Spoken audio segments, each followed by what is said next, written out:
Many Muslims claim that God revealed scientific facts in the Qur'an long before modern science discovered them. Here are the main ones. Number 1. The Qur'an describes the fertilization process and embryonic growth before it was known about. This is false. The writings of Aristotle, Hippocrates, Galen and others describes these things long before the Qur'an, and the Qur'an is simply drawing on knowledge that is prevalent at the time.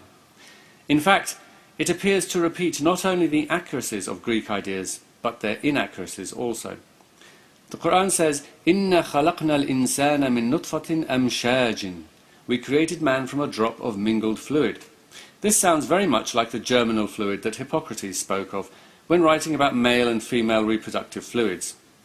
The Qur'an also says, "خُلِقَ مِن مَاءٍ دَافِقٍ يَخْرُجُ مِن بَيْنِ الصُّلْبِ وَالتَّرَائِبِ." Man is created from a drop emitted, proceeding from between the backbone and the ribs. This description reflects the view of Hippocrates, common in the 5th century, that semen comes from all the fluid of the body and passes through the kidneys on the way to the penis. We now know that it comes from the testicles. It is also worth noting that the Qur'an always mentions the semen, but nowhere does it mention the female egg or the actual process of fertilization, which one would expect to be in any basic description, if it was known about by the author. The Qur'an also says, ثُمَّ خَلَقْنَا النُّطْفَةَ عَلَقَةً فَخَلَقْنَا الْعَلَقَةَ مُضْغَةً فَخَلَقْنَا الْمُضْغَةَ عِظَامًا فَكَسَوْنَا الْعِظَامَ لَحْمًا. Then we made the sperm into a clot of congealed blood. Then of that clot we made a lump. Then we made out of that lump bones, and clothed the bones with flesh. This account follows the 4 stages described by Galen, writing around 500 years before Muhammad, and includes his belief that bones were formed before the flesh. Number 2. The Qur'an describes iron as being sent down from the heavens before it was known that meteors containing iron fell to the earth from outer space. وَأَنزَلْنَا الْحَدِيدَ فِيهِ بَأْسٌ شَدِيدٌ وَمَنَافِعُ لِلنَّاسِ. And we sent down iron in which there lies great force and which has many uses for mankind. Again, this claim is false. It was common knowledge that meteors containing iron fell to earth from space. The ancient Egyptian word for iron was metal of heaven, and the Babylonians had a similar word. In fact, cultures as far-flung as Tibet and the Aborigines of Australia were all well aware that meteors fell to earth containing iron. Actually, all elements on earth came from outer space. By singling out iron, the Qur'an only appears to reveal its ignorance of this fact. Number 3. The Qur'an describes the moon's light as reflected light long before it was known. وَجَعَلَ الْقَمَرَ فِيهِنَّ نُورًا وَجَعَلَ الشَّمْسَ سِرَاجًا. And he made the moon as a light in their midst, and made the sun as a lamp. وَجَعَلَ فِيهَا سِرَاجًا وَقَمَرًا مُنِيرًا. And he placed therein a lamp and a moon giving light. The claim is that the words nur and munir mean reflected light.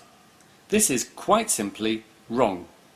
Nur means light and is used many times to refer to God himself, and so obviously cannot mean reflected light. And munir means to shed light. And for example, verse 46 of Surah Al-Ahzab makes this very clear when it says Sirajan Munira, using the very word that it said was only for the sun, Siraj, and then it says Munira, spreading light. But even if we were to accept the meaning they give, it was already known that the moon's light was reflected light, and 1,000 years before Muhammad, Aristotle described a lunar eclipse that makes this very clear. Number 4. The Qur'an mentions that salt water and fresh water don't mix before this was known. وَهُوَ الَّذِي مَرَجَ الْبَحْرَيْنِ هَذَا عَذْبٌ فُرَاتٌ وَهَذَا مِلْحٌ أُجَاجٌ وَجَعَلَ بَيْنَهُمَا بَرْزَخًا وَحِجْرًا مَحْجُورًا. It is he who has let free the 2 bodies of flowing water, one palatable and sweet, and the other salt and bitter. Yet he has made a barrier between them, a partition that it is forbidden to pass. Once again, there are other meanings that could be applied to this verse. However, if we accept the meaning given, it was already known about anyway, And 1,000 years before Muhammad, Aristotle wrote, "The drinkable sweet water then is light, and is all of it drawn up. The salt water is heavy and remains behind." Number 5. The Qur'an reveals the Big Bang before it was known about.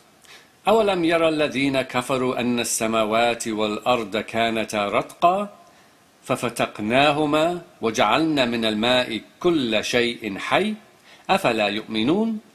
Do not the unbelievers see that the heavens and the earth were one piece before we clove them asunder, and we made every living thing of water? Will they then not believe? If this is supposed to be a description of the Big Bang, then it is a terrible one. The Big Bang is not about a lump blowing up. Matter did not exist to be cloven asunder, and there was certainly no splitting of earth from heaven. The earth formed 9 billion years after the Big Bang, in some tiny outpost of a vast universe.